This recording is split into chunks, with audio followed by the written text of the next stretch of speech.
Boa noite, gente. Não precisam ficar preocupados. É a Helena que vai pregar hoje à noite. Só uma palavra de gratidão mesmo por essa casa, os pastores daqui que são tão afetuosos, amigos. Pastor Jorge Linhares, não precisa nem comentar. Vocês o conhecem muito bem e moram no nosso coração.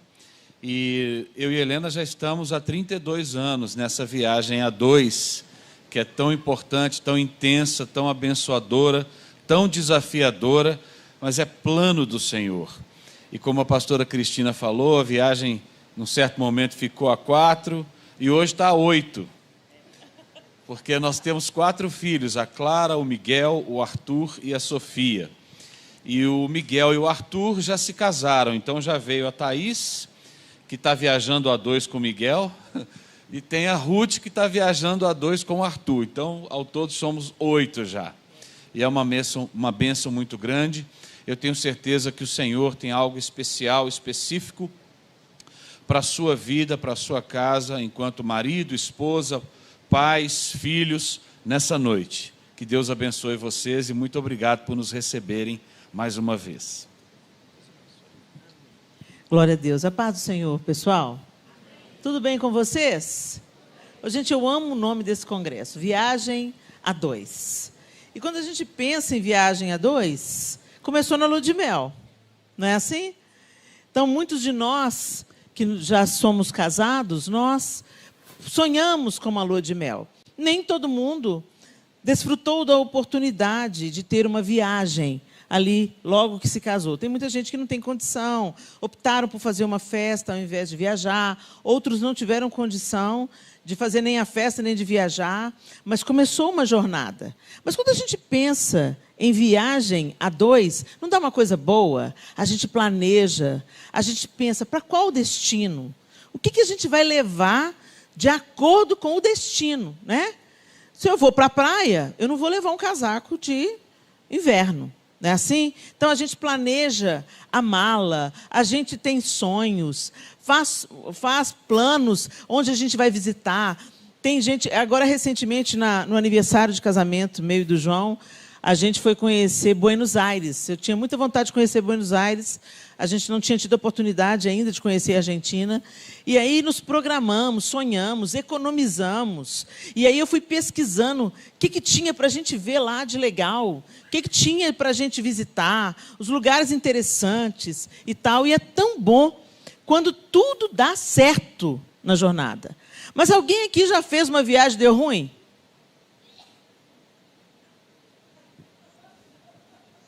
Eu também. Acontece.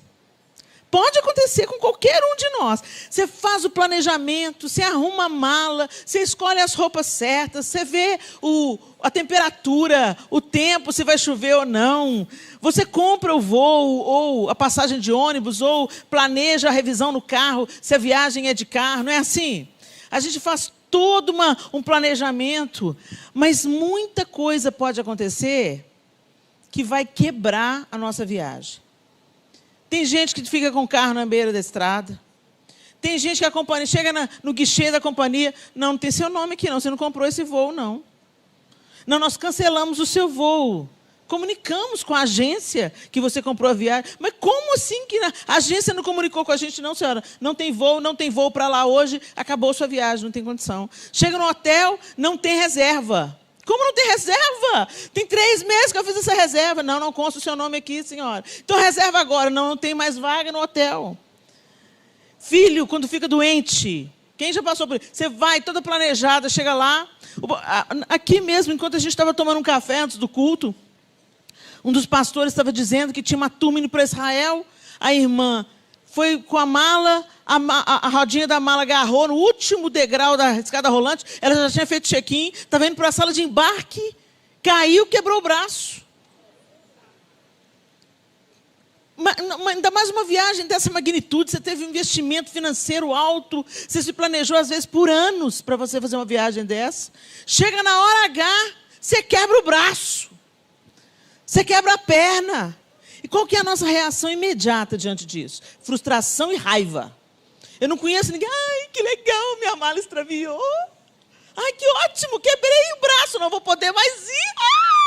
Deus é bom, Deus sabe o que faz. Não é assim que a gente reage. É ou não é? Normalmente o coração fica peludo, a gente sai praguejando, falando, pelo amor de Deus, é possível. Deus, onde o senhor está? Primeira coisa, a gente põe a culpa em Deus. Deus é o responsável. Você não perguntou para ele se era para fazer essa viagem. Você não quis saber a opinião dele. Você não quis ouvir, Senhor, é a sua vontade que a gente viaje? É o seu propósito? Não, a gente não quer saber. A gente faz o plano e vem falando com Deus. Vem aqui, me abençoa aqui, Senhor. Assina aqui, abençoa aqui, livra ali, prospera ali. E a gente vai fazendo os planos e vivendo a revelia de Deus. Não é, gente? Isso pode acontecer muito facilmente, principalmente porque a gente está pilhado no Deus desse tempo. A gente está mergulhado em um contexto de queda, em um contexto que Deus é uma figura quase que mítica. Deus é visto como um Papai Noel, Deus é visto como um gênio da lâmpada, Deus é visto sobre um cara que está preocupado com coisas maiores. Não, Deus não está preocupado com a minha viagem, não, Helena. Deus quer saber de abençoar a minha irmã. Tem gente que fala, até uma heresia. Deus com tanta coisa, está tendo uma guerra na Ucrânia, eu vou perguntar para Deus se Ele aprova a minha viagem. Querido, não tire Deus por você. Ele é Deus. Ilimitado. Ele tem todo o poder. Ele é onisciente, Ele é onipresente e Ele é onipotente. Às vezes a nossa mania é moldar um Deus de acordo com aquela nossa própria imagem. Não, gente, nós é que fomos moldados à semelhança de Deus e nós somos a imagem torta. E só Jesus em nós reconstitui a nossa imagem à semelhança de Deus. Então a gente está inserido, mesmo que hoje a gente já caminhe com o Senhor, ame o Senhor, queira as coisas do Senhor, a gente está num contexto de queda. E conceitos errados se apresentam como se fossem certos. Gente, Deus não mudou de ideia, o que era errado para Deus continua sendo errado. Aí, como você não pode ir contra Deus e sua escritura, aí você começa a ouvir os absurdos de gente que fala assim, não, a palavra de Deus não é toda a palavra de Deus. Nem toda a Bíblia é palavra de Deus. Você está ouvindo essas besteiras e só vai crescer, tá? Você vai ouvir isso cada vez mais. Agora deixa eu te falar. Esse livro foi escrito num período de 1.500 anos, aproximadamente. 40 autores diferentes, que viveram em épocas diferentes, muitos deles inseridos numa cultura diferente, e eles falam de uma mesma mensagem, uma coisa encaixa na outra. Profecias 400 anos antes foram cumpridas em gênero, número e grau em cada detalhe. Para vocês terem uma ideia, gente, Deus profetiza sobre Ciro, chamando ele pelo nome, como libertador de Israel, 400 anos antes de Ciro se levantar como libertador de Israel. Então, é uma palavra linear, é o manual de instrução do fabricante. Mas a Bíblia passou por muitas traduções, muitas transformações, e pode até ter sido, mas o seguinte, chegou aqui no século 22 o que tinha que chegar. No século 21 que tinha que chegar. A palavra de Deus chegou nas nossas mãos e tudo que tinha que ser preservado aqui dentro foi preservado. Deus planejou cada linha, cada livro, cada profecia. E na palavra de Deus, na Escritura Sagrada, começa com um casamento e termina com um casamento. Então, casamento é projeto de Deus. Mas para cumprir o projeto de Deus, são dois pecadores. Tem um livro ótimo, chama Quando os Pecadores Dizem Sim. E todo crente tinha que ler esse livro. Todo crente que vai casar e que já casou tinha que ler esse livro. Porque como nós estamos num contexto de queda, cada um de nós tem uma formação, uma família, uma opinião, viemos com ideias diferentes, somos pessoas diferentes e reúne para constituir uma mesma família.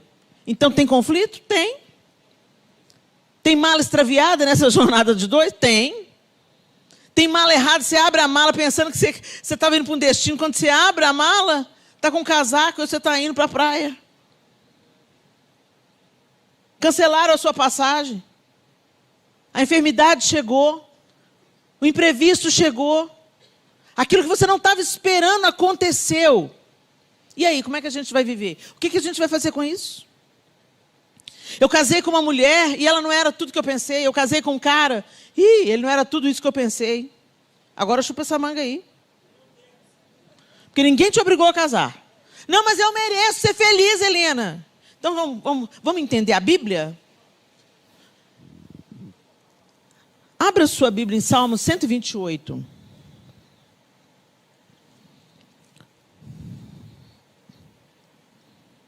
Eu gosto muito desse salmo.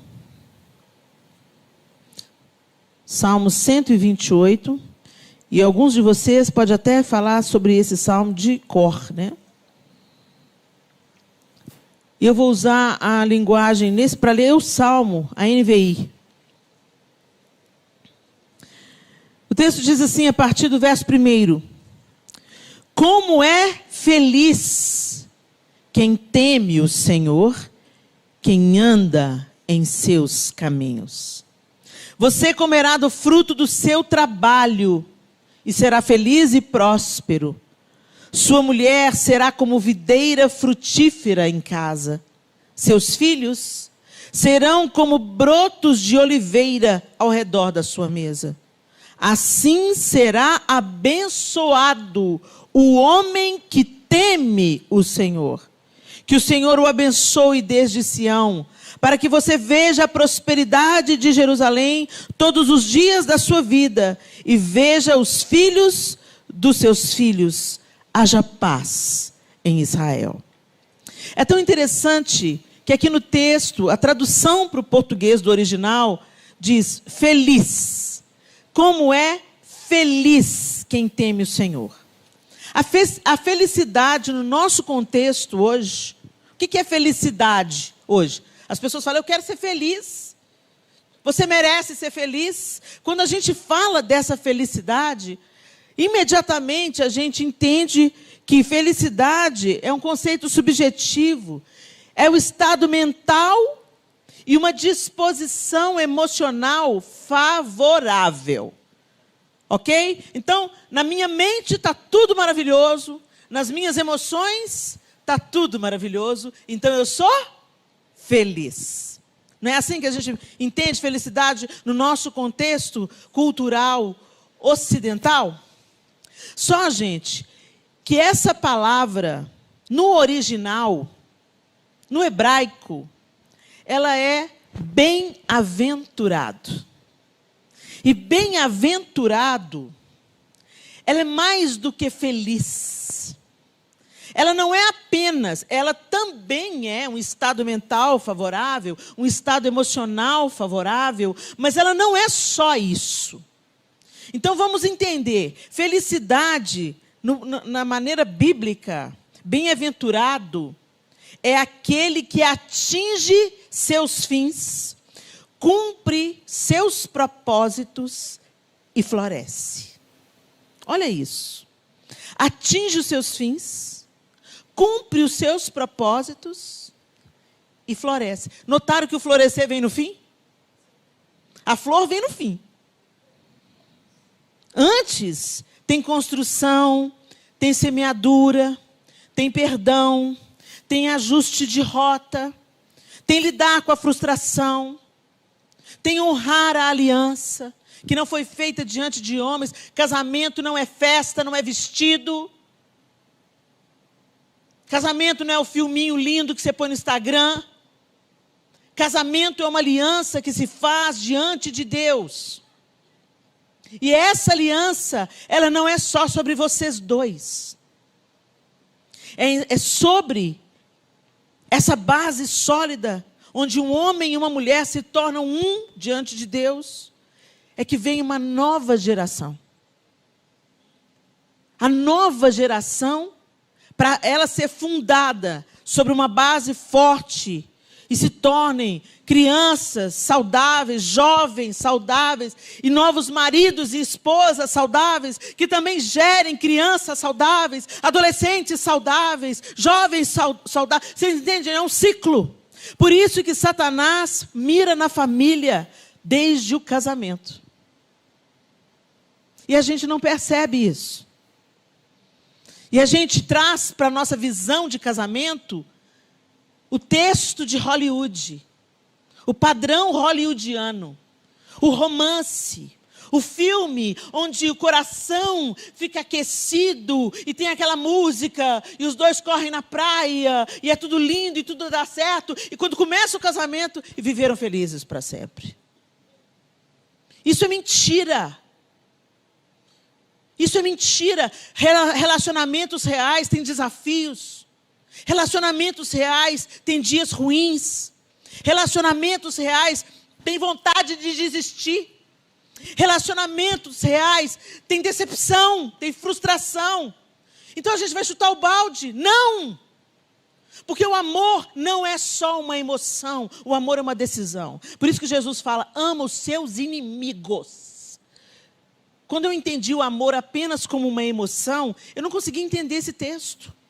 Eu falei, como assim eu vou amar meu inimigo? Eu quero dar uma voadora nele. Eu quero que ele se dê mal, eu quero que ele morra com a boca cheia de formiga. É assim, gente, a gente não fala isso não, mas é assim que a gente pensa. Alguém te fez mal, alguém te traiu, alguém te enganou, alguém te humilhou, alguém te roubou. Secretamente a gente quer vingança. Por isso que nós temos que não apenas sermos salvos, mas sermos santificados. Hoje as pessoas falam, não, a graça te salva. Você é salvo pela graça, não é por mérito. Então pode viver essa sua vida vagabunda aí que está tudo certo. Isso não é verdade. Se você entendeu o que é graça, se você entendeu o perdão e misericórdia que te resgataram do inferno, você nunca mais vai continuar vivendo uma vida porca. Você muda de direção, você está andando morto nos seus delitos e pecados e você se converte. Conversão não é mudar de igreja. Conversão não é sair da igreja católica para a igreja evangélica, sair do espiritismo e para a igreja evangélica. Conversão é uma mudança radical de mentalidade, de caminho, de destino. E você passa a seguir a Cristo e a imitá-lo e a ser transformado de fé em fé, à semelhança de Cristo. Nunca houve um tempo tão necessário de cristianizar cristãos, porque os cristãos não se parecem com Jesus Cristo. Os cristãos parecem com tudo, menos com Jesus Cristo. E o lugar mais fácil da gente ver isso é como a gente se relaciona dentro de casa, porque a gente ser cristão na igreja é fácil. Vem a paz do Senhor, irmão. A gente fala o crentez fluente. Misericórdia, o sangue de Jesus tem poder. Olha o manto. Ai, que unção. Deixa queimar. Só que lá em casa, quando trata a mãe, quando trata o pai, quando trata os filhos, como trata a esposa, como trata o marido, o caráter vem à tona. E é um caráter não transformado à semelhança de Jesus Cristo. O Senhor está nos atraindo e dizendo, feliz, bem-aventurado, não é quem está com o coração alegre, uma disposição mental e emocional favorável, dinheiro no banco. Não, porque isso aí, qualquer momento pode mudar. Feliz, bem-aventurado, é aquele que teme ao Senhor e anda nos seus caminhos. O que é temer ao Senhor? Reverenciá-lo. Não desprezar aquilo que ele fez. Contemplá-lo. Hoje a gente tem um negócio, sabe, gente, que eu tenho muita cautela. Isso não tem nada a ver com religiosidade, não, é temor mesmo. Porque, por exemplo, meu pai, eu tenho maior liberdade com ele. Graças a Deus que meu pai está aí ainda. Jesus ainda não levou ele para o céu. Então, eu posso beijar o meu pai, eu posso abraçar meu pai, eu posso cheirar meu pai, eu brinco com meu pai. Ele é muito brincalhão e eu gosto de zoar com ele. Mas quanto mais eu fui conhecendo a Deus, mais respeito eu fui tendo pelo meu pai. Então eu entendo que eu posso sentar no colo dele, que eu posso cheirar o cangote dele, que eu posso abrir o meu coração para ele, mas que eu não posso tratar ele de qualquer jeito, porque ele é meu pai. Isso é temor. E hoje a gente está, sabe, formatando um Deus para nós, que é um Deus assim, sem nenhuma reverência. A gente canta, parece uma bobagem, isso é uma coisa minha, tá? Se você sente liberdade, seja a paz de Cristo o árbitro no seu coração. Mas toda vez que eu chamo Deus de você, me estremece assim por dentro. Sabe como? Eu não gosto. Porque Ele é meu Senhor, Ele é lindo, Ele é meu amado, Ele é meu cheiroso. Mas eu temo quando eu chamo Ele de você, porque Ele é isso tudo. Mas Ele é o Rei. Ele é o Rei e todo joelho se dobrará diante dEle. Ele é o majestoso, Ele é o Criador de todas as coisas. Ele é o que me dá fôlego de vida. Ele não é meu coleguinha. Jesus não é um cara legal. Jesus é o Rei, o majestoso, o que irá reinar. Aquele que irá destronar toda impiedade, toda injustiça. Seus olhos são como fogo. João andou com Jesus. Tinha intimidade com Ele. A Bíblia fala que João encostava no peito de Jesus, gente. Olha que privilégio.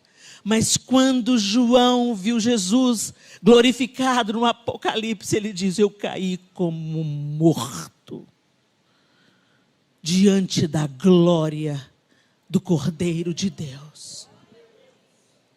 Intimidade com Deus não é desprezá-lo ou igualar Ele a gente. Ele se fez carne, sim. Ele se esvaziou, Ele se igualou conosco. Mas nós nunca conseguiremos saber o que Ele sabe, fazer o que Ele faz. Aguardamos aquele grande dia, que olharemos para Ele, e então novamente seremos como Ele é, não mais presos à queda da nossa carne, mas com corpos glorificados. E eu tenho que cá para mim, que nesse dia nós compreenderemos plenamente o que é servir a Deus e temer a Deus, na sua plenitude, na sua inteireza, porque até os anjos se curvam e dizem: Santo, Santo, Santo, Santo, Santo, Santo. Aquele que teme ao Senhor, porque quem teme, reverencia, quem teme, obedece, anda nos seus caminhos. Andar nos seus caminhos é fazer o que Ele faz, é perseguir as suas pegadas, é sermos formados pelo Espírito Santo à sua semelhança. Isso é andar nos seus caminhos. E aí imediatamente o salmista começa a falar das benesses que isso traz, das consequências que isso traz. Sua esposa, qual vinha fecunda no recesso do seu lar. Gente, olha para a sua vinha aí, marido. Você que tem que cultivar. Regar, cuidar, espantar as pragas. Você quer provar das uvas, mas não quer cultivar? Você quer provar das uvas doces e se deliciar com o fruto da videira, mas não quer tirar as pragas? Seus filhos, como rebentos de oliveira, à roda da sua mesa. E ele começa a descrever a bênção: você será abençoado, você será próspero. Prosperidade, gente, não está ligada a apenas mais uma palavra distorcida pelo Ocidente. Prosperidade não é só ligada a dinheiro, a posse. Prosperidade fala de uma totalidade de coisas, de paz, de alegria, de amigos leais, de contentamento com aquilo que se tem, de compartilharmos e também servirmos aos outros com aquilo que o Senhor tem nos confiado. E o Senhor tem tudo isso para nós.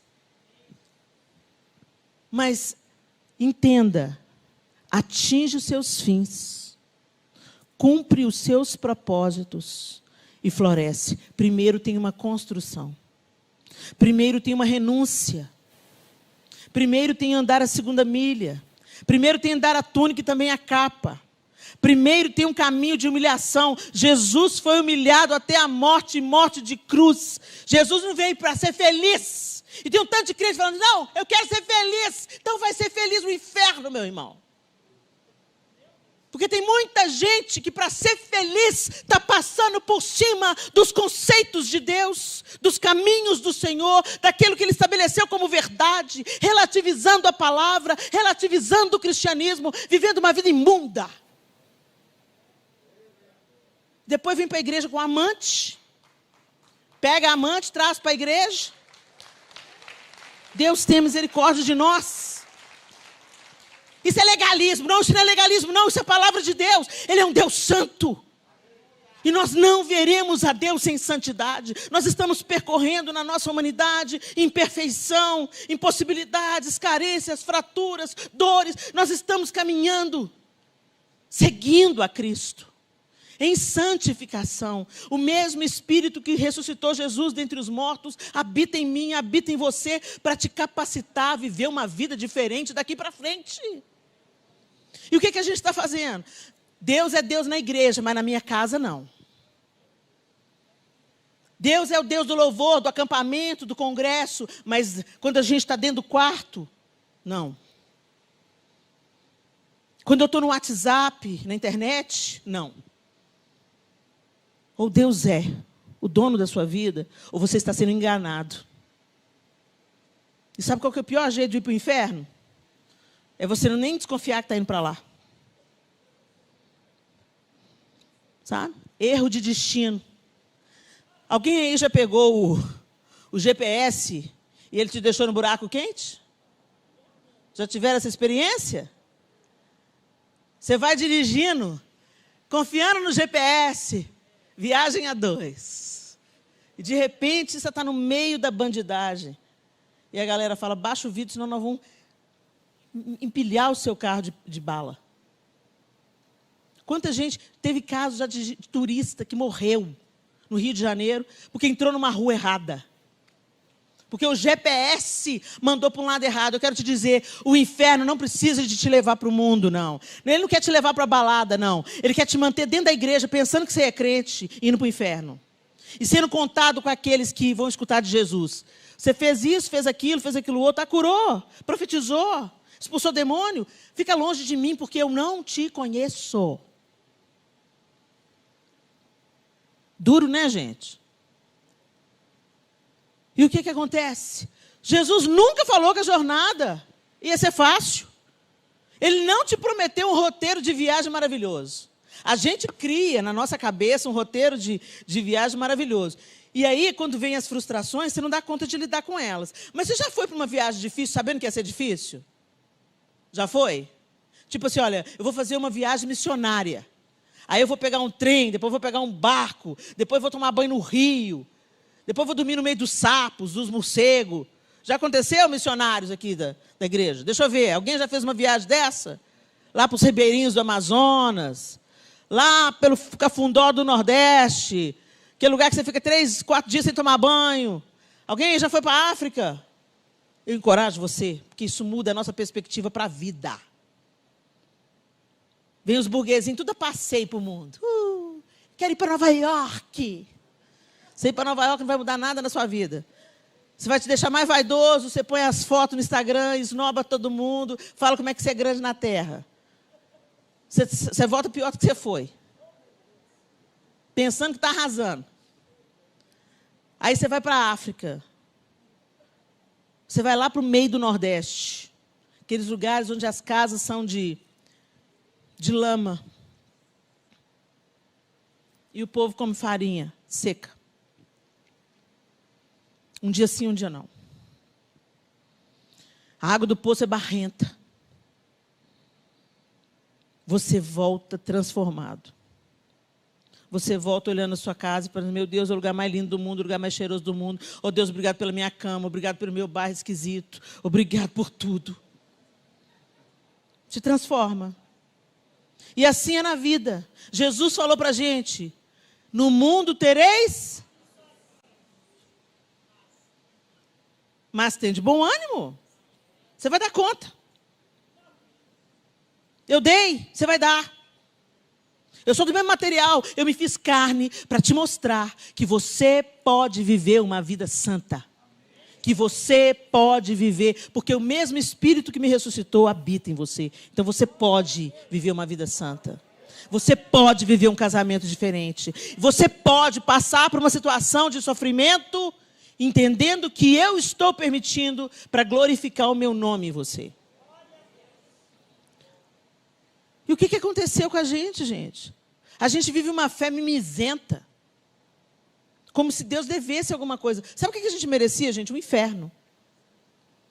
E a graça nos alcançou, nos arrancou de lá, mas a gente ainda acha que Deus está devendo a gente alguma coisa. Deus não nos deve nada.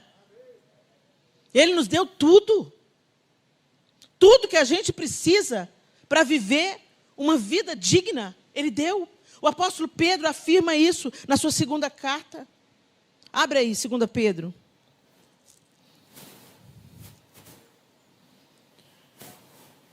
Segunda Pedro, capítulo 1. Simão Pedro, servo e apóstolo de Jesus Cristo, àqueles que, mediante a justiça de nosso Deus e Salvador Jesus Cristo, receberam conosco uma fé igualmente valiosa. Graça e paz lhes sejam multiplicadas pelo pleno conhecimento de Deus e de Jesus, o nosso Senhor. Aí no verso 3, Pedro diz assim para a igreja: seu divino poder nos deu tudo de que necessitamos para a vida e para a piedade, por meio do pleno conhecimento daquele que nos chamou para a sua própria glória e virtude. O Senhor já nos deu tudo. Se Ele já nos deu tudo que a gente precisa, por que a gente está vivendo uma vida cristã meia boca? Por que a gente está reclamando das lutas, como se elas fossem, não, por que essa luta? Por que comigo, Deus? Por que não com você? Você é melhor do que alguém? Você é melhor do que o outro que está também passando luta? Gente, todos nós teremos aflições. Todos nós teremos dias maus. Todos nós teremos um problema, seja no relacionamento, seja nas finanças, no luto, nas perdas, falência, decepção, traição ministerial. Todo mundo, cada um aqui vai ter o seu pacote para abrir. E quando chegar a hora que você abrir o seu pacote, o que é que você vai fazer com isso? Você vai glorificar a Deus e você vai brilhar a luz de Cristo resistindo como Ele resistiu na cruz? Ou você vai chutar o balde e falar assim, quer saber desse negócio de ser crente, mas não? Ou você até continua tendo o nome de crente, porque isso te traz tanta vantagem, né? Você canta na igreja, o pessoal reconhece seu talento. Você trabalha com os jovens, olha, você é tão legal, todo mundo te reconhece.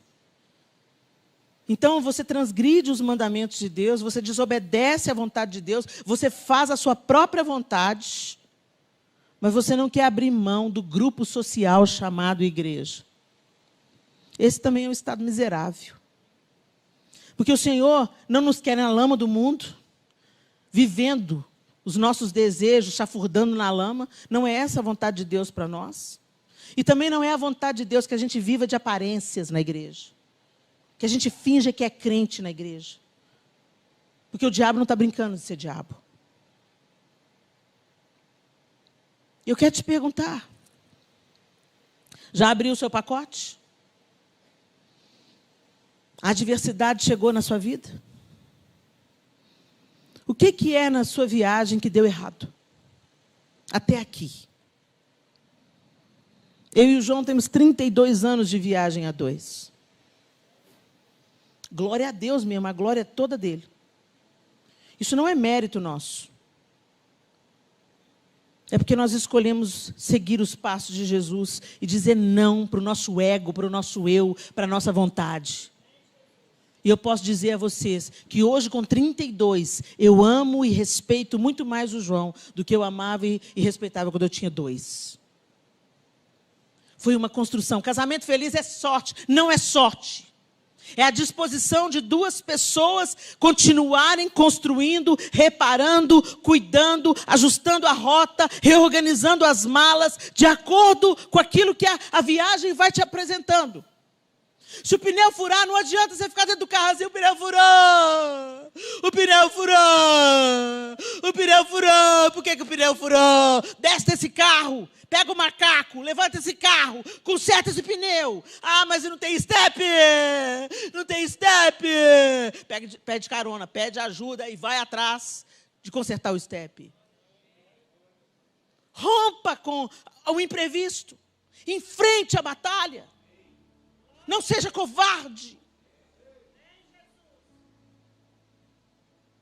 Encare a situação. Peça auxílio do projetista da viagem e fala: nós temos que consertar isso aqui. Para a gente seguir viagem, a gente vai ter que parar, achar um posto, buscar ajuda, consertar o estepe, achar o macaco, levantar o carro, trocar o pneu. Dá trabalho. Tem que sujar as mãos às vezes, de graxa. Tem que entrar debaixo do carro às vezes. Mas vai fazer você chegar no destino.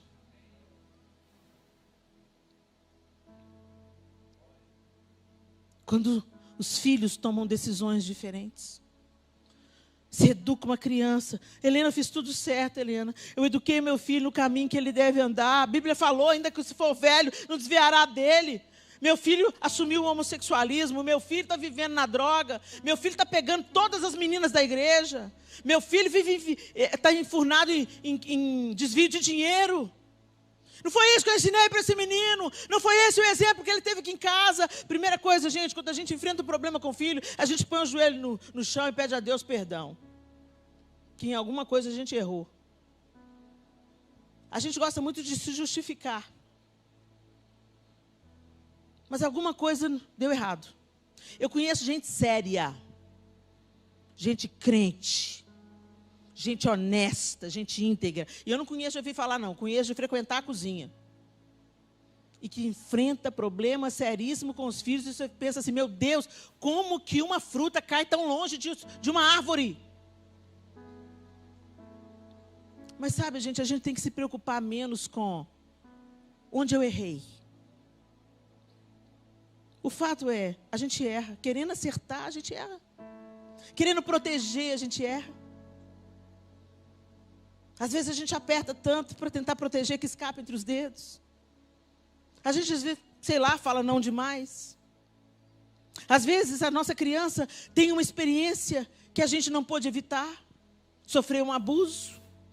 Ou seja, isso tudo mostra para a gente que por mais que a gente se desdobre, proteja, trabalhe, se dedique, nós não conseguimos proteger nossos filhos o suficiente. A gente pode trabalhar bastante e a gente deve fazer isso. A gente não deve negligenciar os filhos. A gente deve orar por eles, a gente deve ensinar mais com as atitudes do que com as palavras. Porque os nossos filhos estão mais atentos àquilo que a gente faz do que àquilo que a gente fala. E como eu aprendi com meu pastor, ensina a criança no caminho em que deve andar. Então, enquanto você está ensinando a criança, você também está andando no caminho. Mas ainda assim, os filhos fazem escolhas. Os filhos sofrem traumas. Os filhos são estimulados a percorrer outro caminho, a buscar outra alternativa. Eles são tentados a ganhar o mundo na ilusão de que o mundo tem alguma coisa para oferecer. Isso é um desvio radical. Isso é a quebra do eixo. Isso é uma turbulência que pode jogar o avião no chão. Isso traz pânico, medo, dor. Faz a gente gritar, pedir ajuda. Mas de mãe para mães e pais eu quero dizer: continue orando. Continue dando exemplo. Continue confiando. E peça a Deus a capacidade de amar como Ele ama. Porque foi esse o parâmetro que Ele colocou para nós. Como eu vos amei, que vos ameis uns aos outros. Esse padrão é elevado. Porque Jesus não me amou quando eu era digna de ser amada. Jesus não me amou quando eu já correspondia a esse amor. Jesus me amou quando eu estava quebrada, rebelde, suja. Jesus me amou não pelas minhas possibilidades, mas por quem Ele é. E quando a gente caminha seguindo a Cristo, nós receberemos dEle a capacidade elevada de amar. O que esses meninos estão chamando de amor é só desejo. Dificuldades nas identidades. Perdidos na identidade. Meninos e meninas perdidos na identidade. Por quê? Porque papai e mamãe resolveram levar a própria vida, viver os seus próprios sonhos. E abandonaram seus filhos a si mesmos, ou entregaram ao tablet, ao celular. Porque dá muito trabalho ficar ouvindo o menino chorando na nossa cabeça. Deus não tem preguiça conosco. Mas nós temos preguiça com os nossos filhos. E quantas vezes a gente terceiriza? Vamos pôr na escola cristã. Que a escola cristã vai resolver. A escola cristã não vai resolver. A escola cristã, a escola dominical, a igreja é uma parceira. Mas quem planta a semente todo dia e rega com oração e lágrimas é mamãe e papai. Quem dá exemplo de cristianismo dentro de casa é mamãe e papai. Esses meninos crescem vendo você falando mal do pastor com a sua esposa. Contando as últimas fofocas da igreja. Por que vocês acham que eles vão querer fazer parte desse grupo? A sua mesa é mesa de fofoca e maledicência, contando o último pecado. Consultando o site de fofoca gospel. Ô, gente, pôr uma gospel depois de uma impiedade não santifica a impiedade. E a gente está tolerando porque é gospel. E nada tem a ver com gospel. A palavra gospel significa evangelho.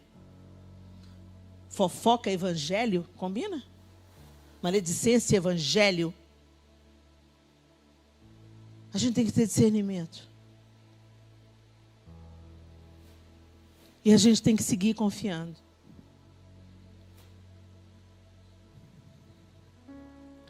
Em Efésios. Eu vou pedir vocês para abrir em Efésios 5, esse texto que vocês conhecem tão bem. E eu não vou me delongar mais, porque vocês já conhecem de cor e salteado esse texto. E a gente tem que entender que quando a gente lê a Bíblia, não é só para a gente cumprir o ritual da igreja.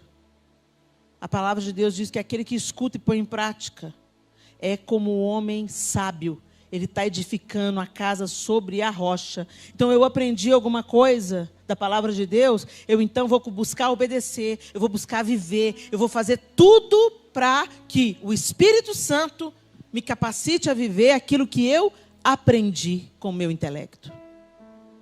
Aquilo que foi aprendido pelo meu intelecto, eu vou deixar que o Espírito Santo faça descer para o coração, tomando e direcionando as novas decisões. Esse é comparado ao homem sábio. E aquele que escuta, mas não coloca em prática, é como um homem tolo, que constrói a casa sobre a areia. Construir a casa sobre a areia economiza muito material e é mais rápido. Mas vai cair. O dia mal vai chegar para quem está com a casa na rocha ou para quem está com a casa na areia.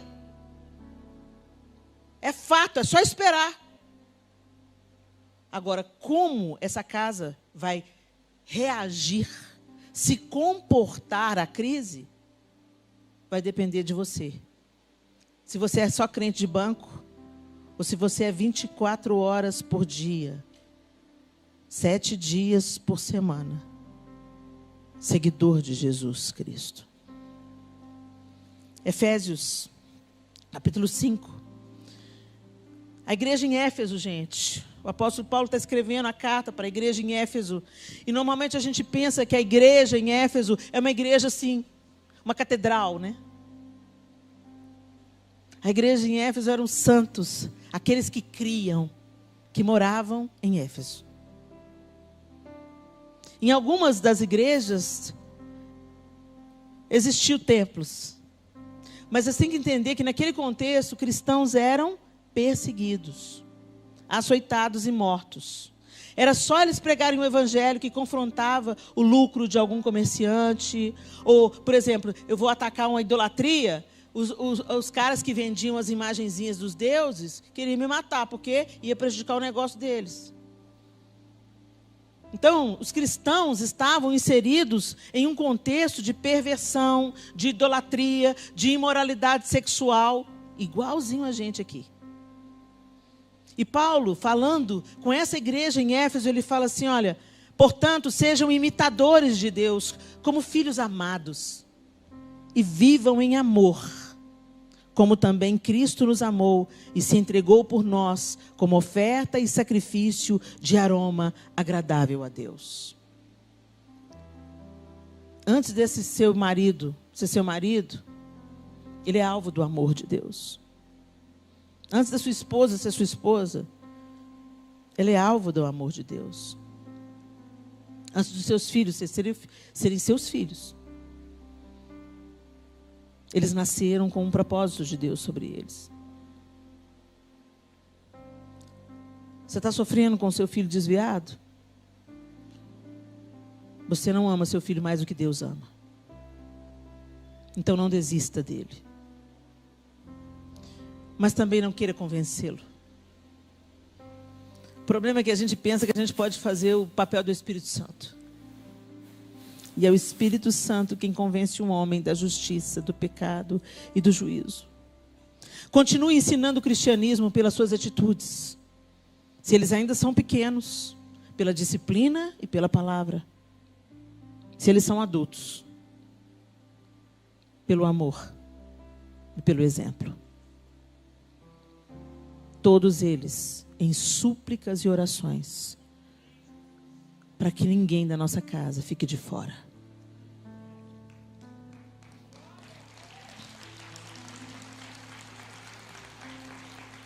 Nesse mesmo texto, o apóstolo fala para a comunidade como é que eles deveriam se relacionar.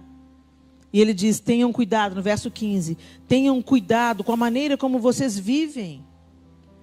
Que não seja como insensatos, mas como sábios, aproveitando ao máximo cada oportunidade, porque os dias são maus. Cada oportunidade de amar, cada oportunidade de caminhar a segunda milha, cada oportunidade de perdoar, cada oportunidade de reconciliar, cada oportunidade de corrigir a rota, cada oportunidade de trabalhar arduamente para consertar. Logo adiante ele diz, mulheres, sujeite-se cada uma ao seu marido. Maridos, amem as suas mulheres.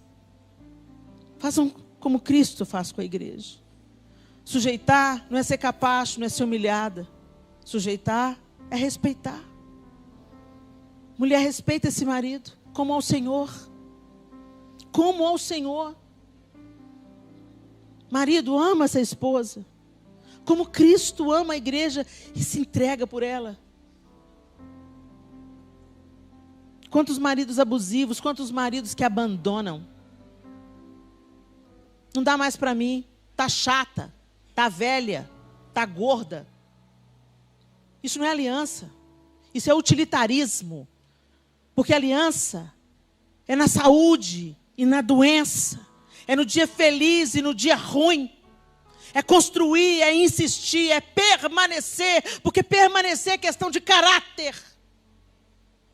Mas eu não estou feliz, estou nem aí.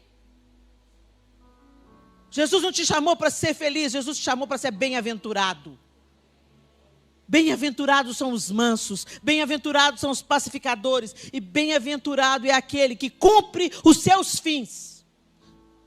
Alcança os seus fins, cumpre os seus propósitos. E aí floresce. A felicidade bíblica, ela vem como uma consequência de permanecer, de insistir, de orar, de renunciar, de abrir mão, de perdoar. Mas a gente quer só ser feliz no modelo do capeta. Rápido, atordoante. E daqui a pouco você muda para outra estação, e para outra estação, e para outra estação. Viciado em felicidade fake. Isso vai te custar tudo.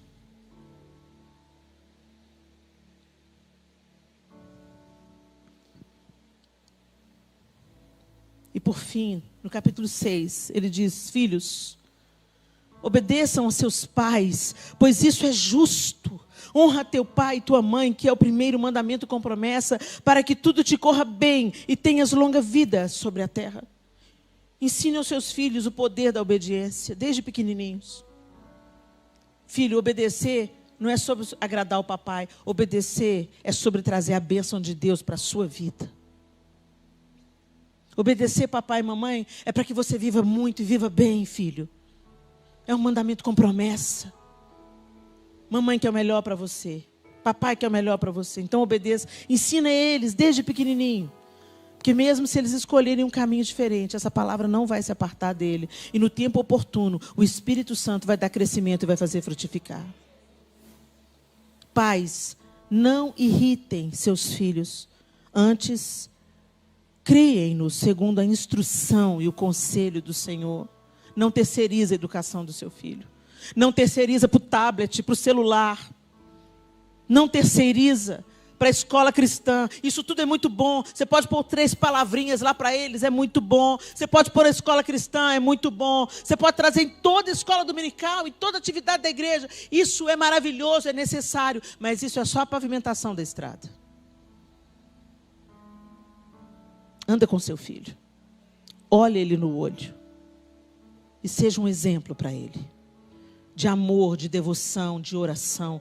Que o seu filho, a memória que ele tenha de você é ver você de joelhos orando. É você pedindo perdão quando erra. É você interrompendo uma conversa fiada, falando: dentro dessa casa nós não vamos falar mal de ninguém. É um desafio, gente, é um desafio. E a gente só chega lá, sabe como? Se associando com Deus. Então se associe com Deus, meu irmão, minha irmã. Porque senão você vai fazer a vontade do diabo. Porque tem uma coisa que o diabo não faz. Ele não desperdiça mão de obra livre. Então se associe com Deus. Anda com Ele. Se alimente dEle. Contemple a Ele. Conversem sobre Ele. Estudem a Bíblia juntos. Faz uma célula na sua casa. Faz um louvorzão uma vez por semana.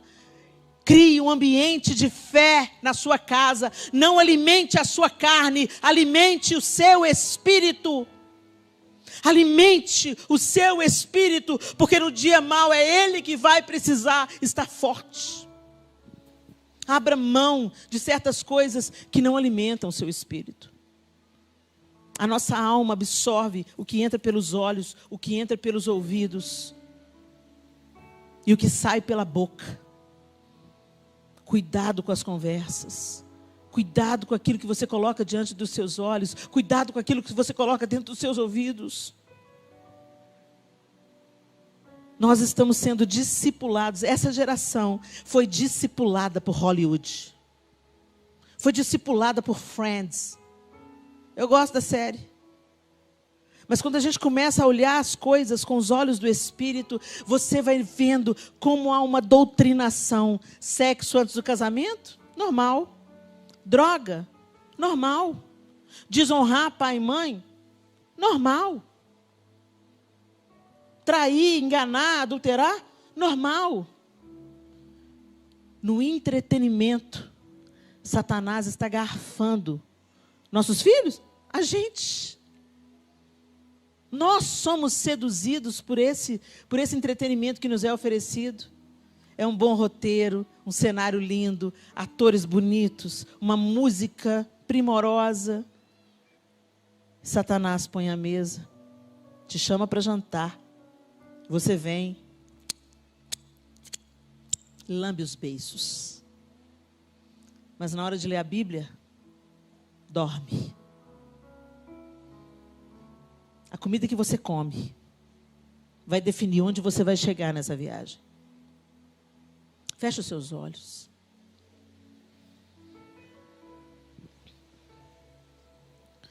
Pais, não irritem seus filhos.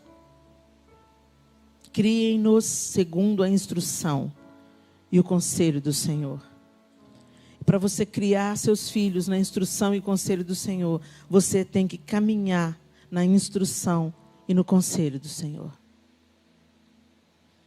Vamos parar de brincar de cristianismo, gente?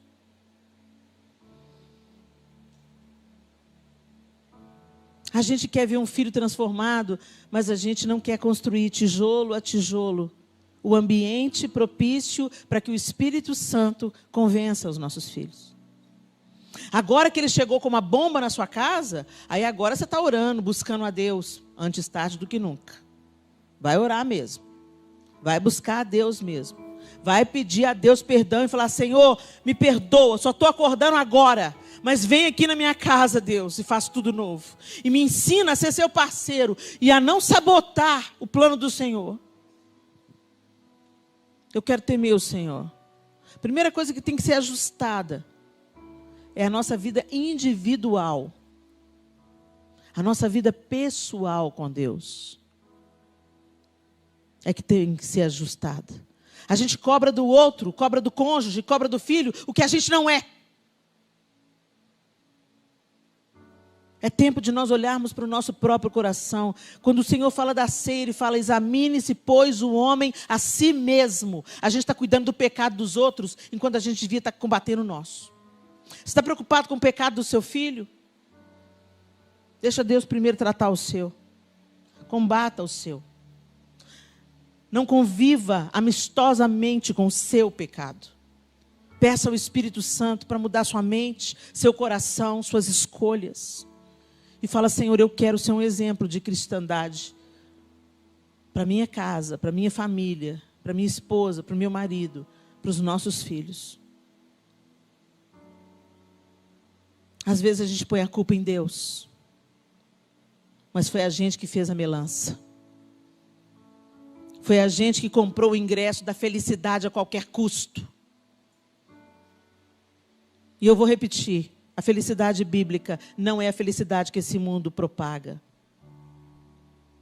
Atinge os seus fins. Atinge os seus fins. Honre a sua aliança. Vá até o fim. Permaneça. Anda a segunda milha. Perdoa. Peça perdão. Fica firme. Busque a Deus. Atinge os seus fins. Cumpre os seus propósitos. O nosso casamento não é só sobre nós dois. O nosso casamento anuncia o grande casamento. Aquele que nós aguardamos entre Cristo e a igreja. Que o mundo, quando olhar para o nosso casamento, não veja a felicidade do fulaninho e da ciclaninha, mas veja um casal transbordando Deus e digam: naquele lugar tem esperança, naquele lugar tem fidelidade, naquele lugar tem perseverança. Eles já passaram por tantas coisas, mas continuam fiéis à aliança que fizeram diante de Deus. Seja sal, seja luz. E para ser sal e ser luz, tem que entrar no caminho de seguir a Cristo, cuja a premissa é: negue-se a si mesmo. Se você está querendo seguir Jesus para ser feliz, meu querido, vai para o mundo, vai, que pelo menos você não vai ser pedra de tropeço.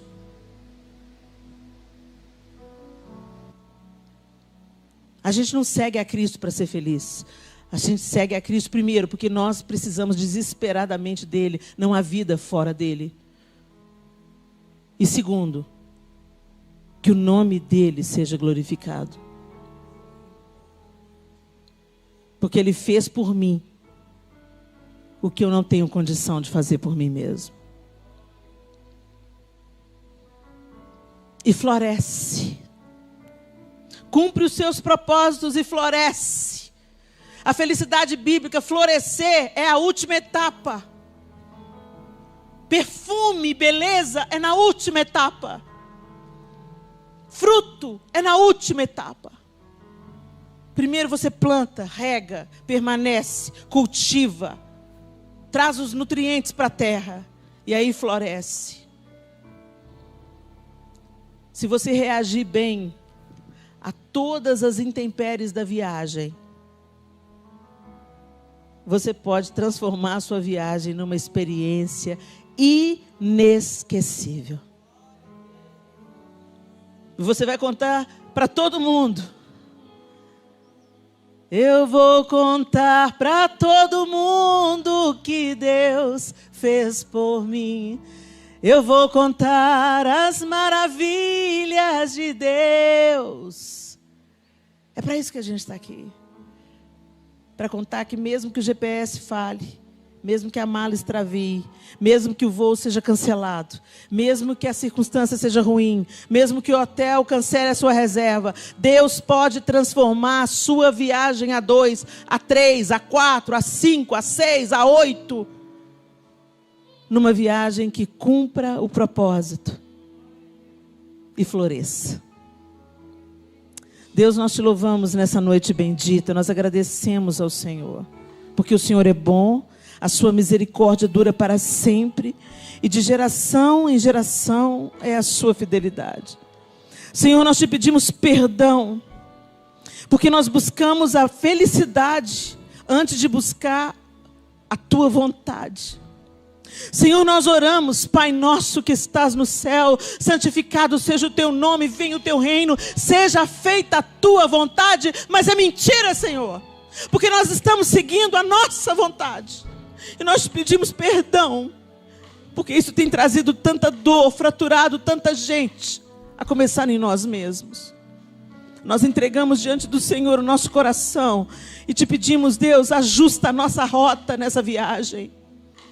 Ajusta a nossa rota e nos ensina, Deus, a reagir aos imprevistos, aos pneus furados, aos cancelamentos, à comida estragada. Nos ajuda a reagir em fé, de uma maneira positiva, negando a nós mesmos e buscando o teu propósito e a tua vontade, porque nós queremos as bem-aventuranças, nós queremos atingir os fins, cumprir os propósitos e florescer para a nossa alegria e para a glória do teu nome, em nome de Jesus. Amém, amém. E amém.